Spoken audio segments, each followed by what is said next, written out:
Let's send out those vibes, because where America goes, New Zealand follows about 2 years later. So I'm very, very hopeful. Now, I'm putting on my sports medicine and exercise physiology hats here, and we're going to look at oxygen uptake. So for an elite athlete, the oxygen uptake is around about 60 or greater, and then we get down to sedentary men and women, and you're getting down into the 30s and 40s. I suspect that the generation coming through today is much lower. When I look at the oxygen uptakes of the children of my age group, they would have been up in the 50s and some of them in their 60s. Today we're getting down, I think, into the 20s. And here's the thing, is that when you get below 20, you're barely going to be able to move from the bed to the lounge. And once you're down to 10 to 15, you're bedridden, and lower than that, and you're ready to depart. Now the thing is, once you're down to about 30 or so, you've got very little capacity for things like injuries and illness. Get a bad dose of the flu and it may throw you down into this threshold. And just think of what COVID's been doing, and the jab. The other point to make is that as we age, all of us here in this room are losing around about a 0.01 factor of oxygen uptake every year. I've been able to reverse that process. I'm currently between 50 and 60, which means that I can give the junior men and the open men a run for their money. I can't beat the best of them, but I can give them a good run for their money, and as I pass flash my Winnie card and say pensioner passing. There's nothing worse than being passed by a pensioner, other than being passed by a woman. And talking about female athletes, women are disproportionately represented in my patient lists. It's just that they're told they've got anxiety, take these pills and go home. The young men, on the other hand, they run around at a higher speed than less likely to do Pilates and that, but they'll go for the biggest weights and so on, and give themselves a heart attack. Now this is a female athlete, coached by my sister Lorraine, by the way, following a classic Lydiard program. The potential peak is where she was on. This is very accurate, and so she was going for a marvellous performance. Where that X is where she took the first jab, and then the second X is where she took the following jabs, and her actual peak was 11% less.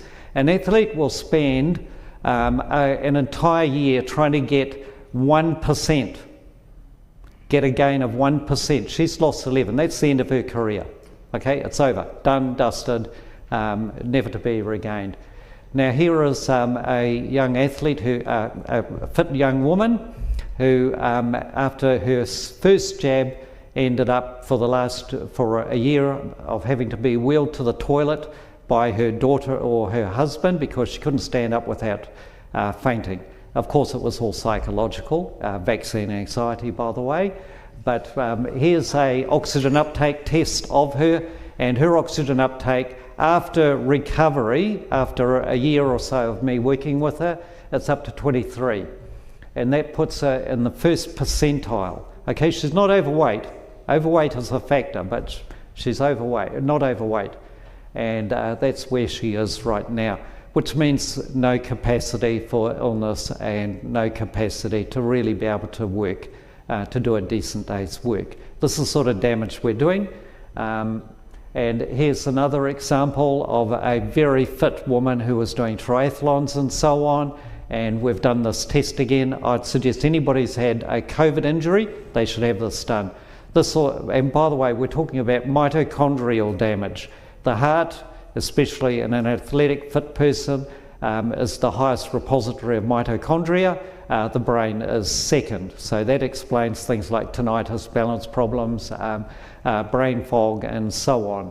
And look at her, she's down in the 5th percentile. That should be the morbidly obese, not a fit, healthy, triathlete who can now no longer walk upstairs without puffing, and there's no capacity. What do you think that's going to do? Remember how you lose one factor of 0.01 every year? You just think of where she's going to be. Okay, it means a shortened life. It's inevitable. That's very sad.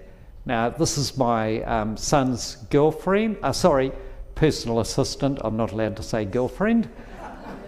And that's him over there, a big, strong, healthy guy, very well fed and raised. And this is her story. Hi there, my name is Marilyn and I'm 24 years of age and I'm from the Philippines. I received the AstraZeneca vaccine due to being forced by my work. After the vaccine, I suffered from heart damage and I'm really having a hard time to breathe. But I was told it was just anxiety and I was perfectly normal. I've been to the hospital multiple times and in the last month, I had more than 2 episodes wherein I was thought I was going to die. I even lost consciousness and needed to be resuscitated. Despite these serious episodes, I returned multiple times to the hospital and see a doctor and got tested.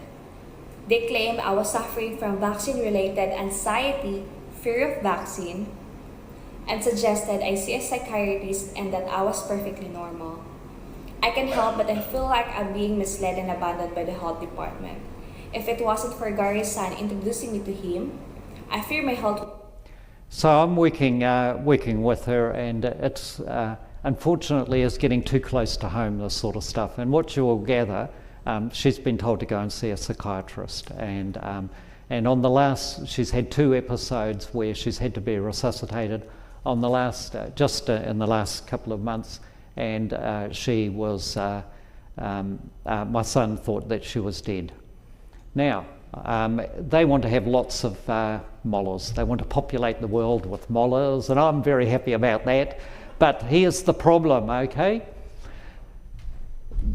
To take a baby through to full term, it's around about a 30% metabolic loading on the mitochondria, oxygen uptake, and so on.